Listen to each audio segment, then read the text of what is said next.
Entendo a literatura, o feito de escribir e a escrita como un eixo que xungue a escrita e a palabra, a ciencia, a astronomía, pero tamén a bioloxía, a neurociencia, a física, a música, algo que o atravesa todo é transversal, que é o feito da maternidade, como foi no meu caso en solitario. Por todo iso, dende que comecei a escribir, comecei a escribir de nena, aos 7 ou 8 anos, xa dicía de que quería ser escritora e xa escribía, mas dende que comecei a publicar sempre tratei de levar esa traxectoria, eses tres eixos adiante. Para iso creo que unha das cousas fundamentais é a perspectiva cosmonauta, de aí que trato de sair da Terra como nun zoom que vai do macro ao micro, do máis grande ao máis pequeno. Por exemplo, un dos últimos poemas que teño escrito é para un calendario de ceos galegos. Colaborei no de 2021 e colaboro tamén no de 2022, e un dos poemas será este: Cando nenas, o prodixio. Como levitar na man un planeta entre o recendo a erva e a Vía Láctea. Primeirizas por completo. We're absolute beginners. En equilibrio, un verso faise pedra no ceo da túa boca. Falamos a lingua do núcleo das estrelas. Outra das características fundamentais da literatura, tal e como entendín, foi e da ciencia, penso que eixo de unión entre ambas é a curiosidade. Publiquei un libro que se chamaba así, que se titula Curiosidade, e do que vou ler un pequeno verso que primeiro foi chío de Twitter.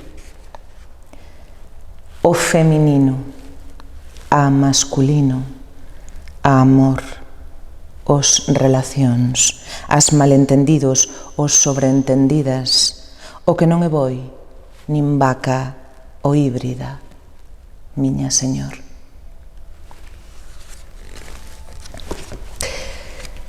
E outro máis. Os humanos prometemos solemnemente que nunca deixaremos de cantar pola rúa. En relación á perda e á irmandade, neste caso a perda dun irmán, do meu irmán, que foi unha figura, e segue a ser unha figura fundamental na miña literatura e na obra, sempre tratei de atopar unha irmandade co cosmos, co universo e con natureza, facer desa dor unha comprensión do universo. Hai un poema en As neuronas irmás que di así.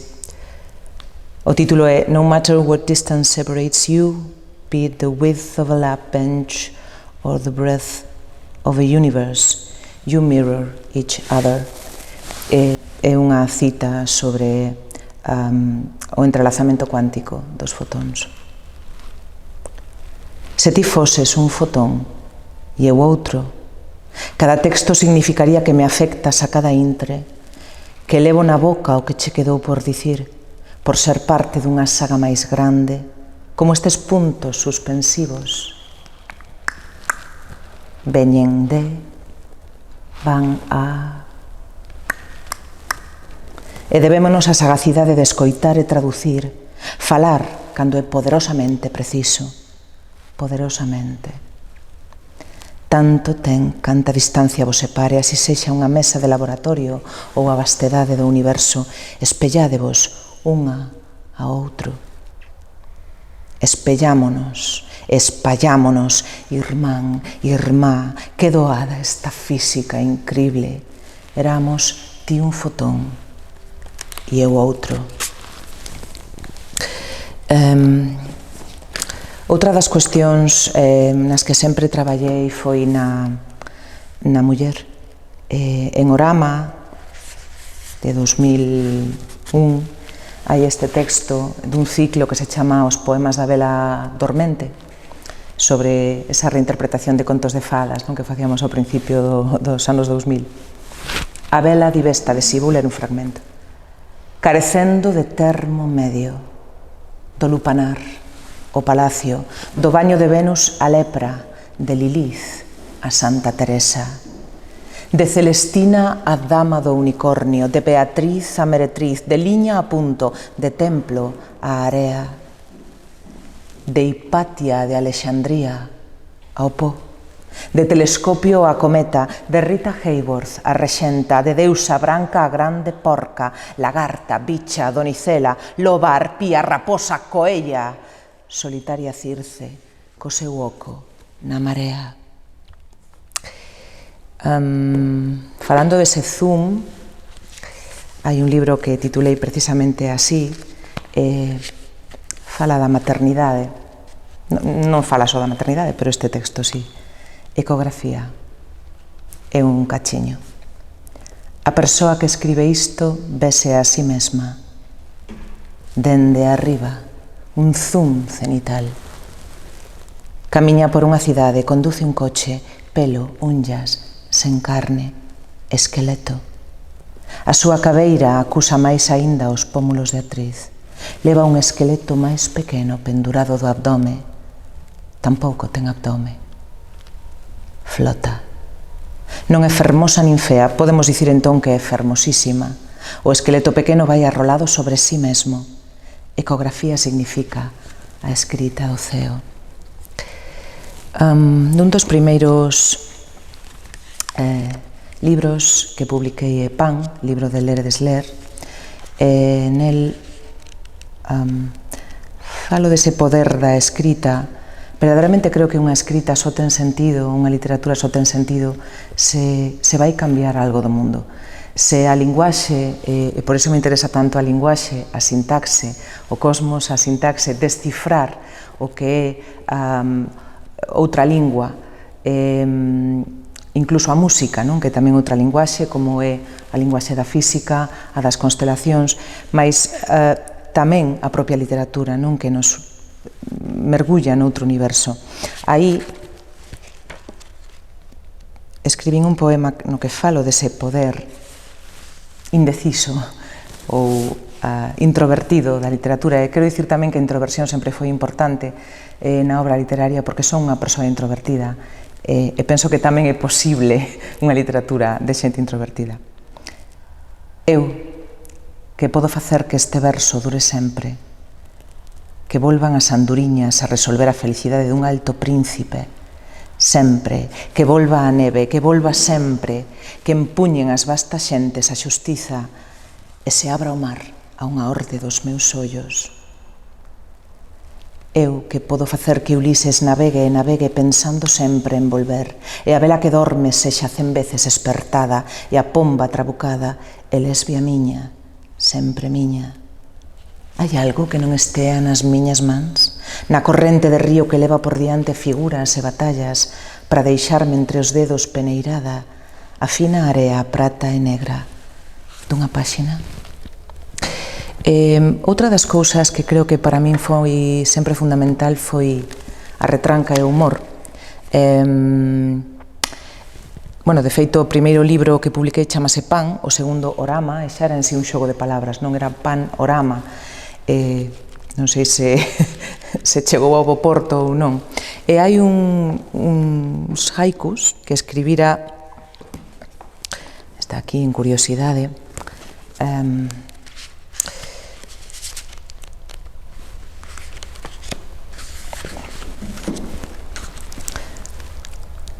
algún día, a través do famoso teito de cristal, veránsenos as bragas.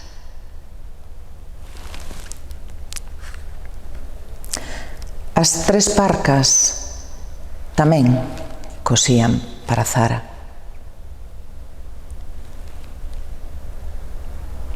As condenadas ao ostracismo han acabar os seus días cuspindo perlas.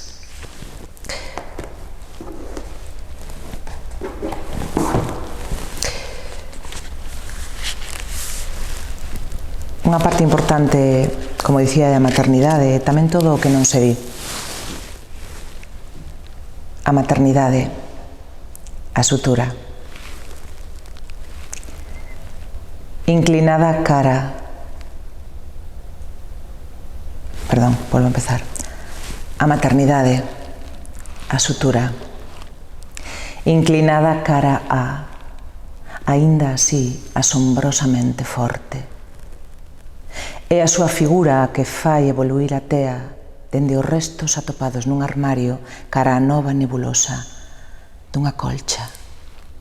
É esa colcha que engravita neve e sangue, antropoloxía do algodón, sutura entre o xeo, celacanto ou abismo, comedia que de tan doída, fractal, xeometría, sobre canto nunca, mamá, nos dixemos.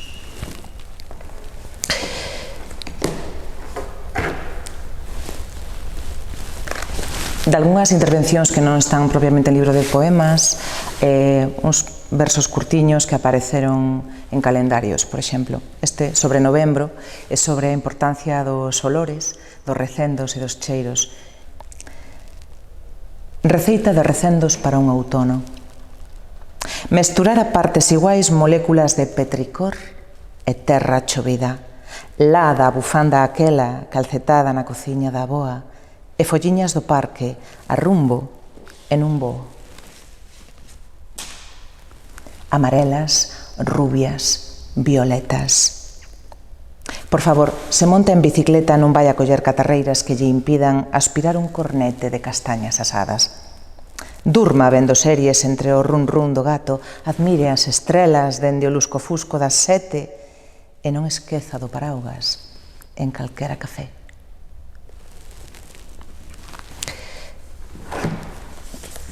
Xa para rematar un cachiño dun poema que está en As neuronas irmás, que se chama A fisioterapeuta.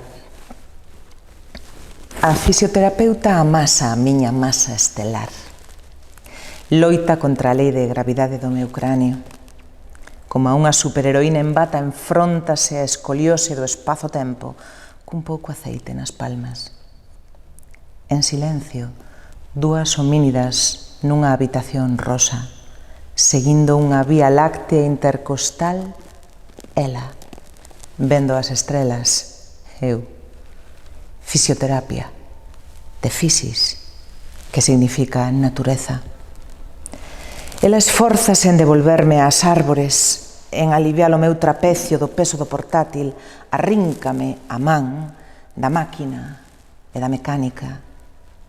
E a proba que nade, sí, pero de costas, albiscando constelacións ou algo.